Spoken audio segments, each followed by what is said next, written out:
नमस्कार दोस्तों, स्वागत है आपका देसी एआई स्टूडियो में। आज हम बात करने वाले हैं मैट रिडली की amazing book the rational optimist के बारे में, जहां आपको मिलेगा simple explanation, real life insights और पावरफुल आइडियाज जो आपकी सोच बदल सकते हैं। कभी आपने न्यूज़ खोली है या सोशल मीडिया स्क्रॉल किया है और अचानक से लगा हो कि यार हो क्या रहा है। हर तरफ बस बुरी खबरें, टेंशन, लड़ाई, परेशानी। ऐसा फील होता है ना, जैसे दुनिया आगे बढ़ने की जगह पीछे जा रही है। तो चलिए सबसे पहले इसी बात को समझते हैं। आखिर इतना निराशावाद, इतना पेसिमिज्म है क्यों? सच तो यह है कि थोड़ा निराशावादी होना ना लोगों को अक्सर समझदारी लगता है। और इसके पीछे कारण भी साफ है। देखिए, न्यूज़ हेडलाइंस हमेशा नेगेटिव चीज़ों पर ही फोकस करती हैं।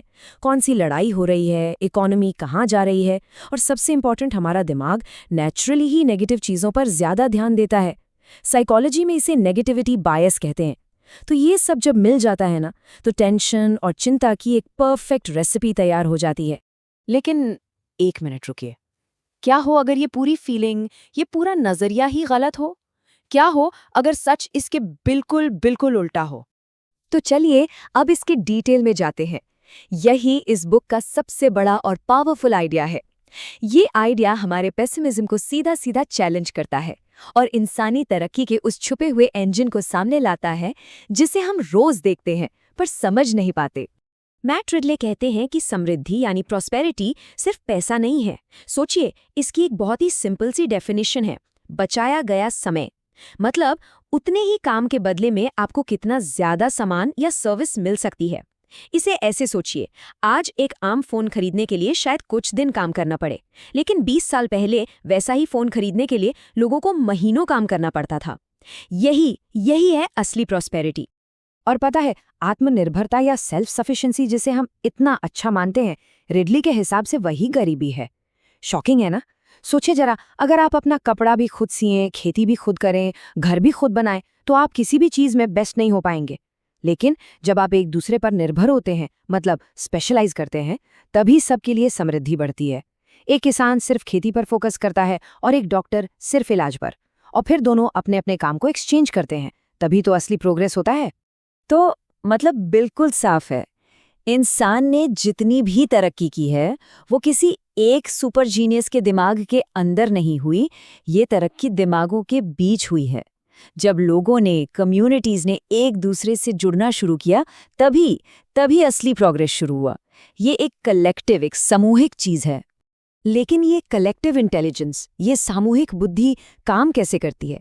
इसके लिए रिडली एक बहुत ही पावरफुल और हमेशा याद रह जाने वाला मेटाफर इस्तेमाल करते हैं।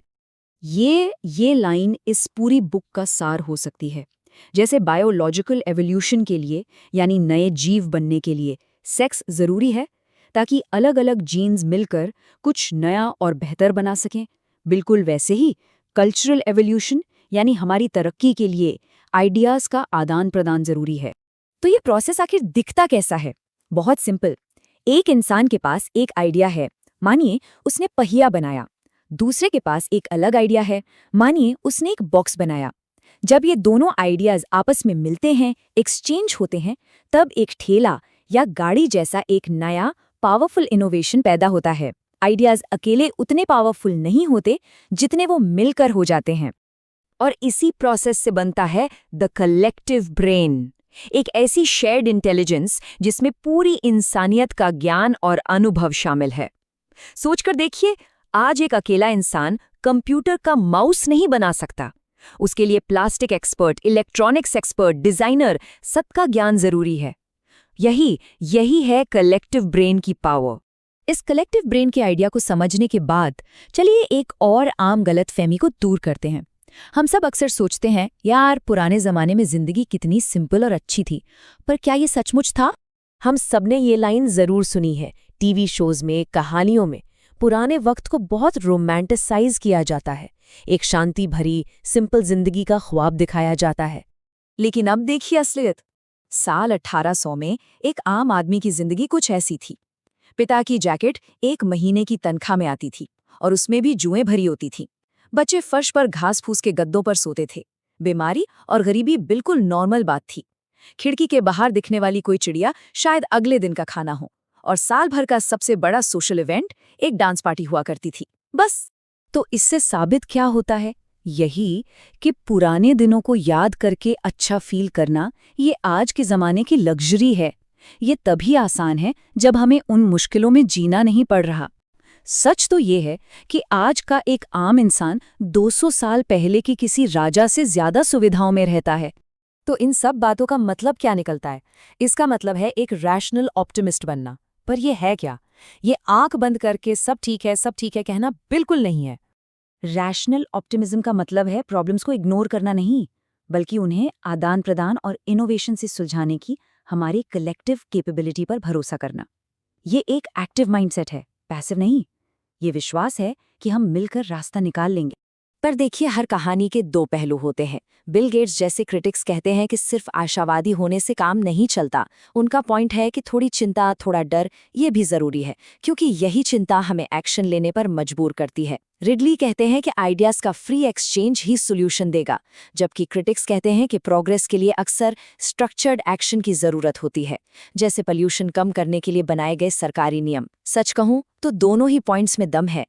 इसलिए इस सबसे बड़ा टेकअवे ये निकलता है, तरक्की अपने आप नहीं होती, ये गारंटीड नहीं है, लेकिन ये हासिल की जा सकती है। इसके लिए ज़रूरी बस ये है कि हम आइडियाज़ के आदान प्रदान और इनोवेशन के इस इंजन को चलाते रहें। तो चलिए इस पूरी चर्चा को समेटते हैं। पहली बात, समृद्धि आत्मनिर्भरता से नहीं बल्कि एक दूसरे पर निर्भरता से आती है। दूसरी बात, आइडियाज़ का आपस में मिलना ही नए इनोवेशंस को जन्म देता है। तीसरी बात, आज की दुनिया गुड ओल्ड डेज से कहीं कहीं ज़्यादा बेहतर है। और आखिर में एक रैशनल ऑप्टिमिस्ट बनिए, प्रॉब्लम्स को जानिए, लेकिन उन्हें सुलझाने की हमारी कलेक्टिव शक्ति पर विश्वास भी रखिए। तो अगली बार जब कोई आपसे कहे कि ये दुनिया बर्बाद हो रही है, तो शायद असल सवाल ये नहीं है। असल सवाल ये है, हम किन लोगों के आइडियाज़ को आपस में मिलने से रोक रहे हैं, क्योंकि सॉल्यूशन तो वहीं से आएगा। अगर आपको ये वीडियो पसंद आया हो तो लाइक करें, शेयर करें और देसी एआई स्टूडियो को सब्सक्राइब करना ना भूलें। ऐसे ही पावरफुल आइडियाज़ और बुक समरीज के लिए जुड़े रहिए देसी एआई स्टूडियो के साथ।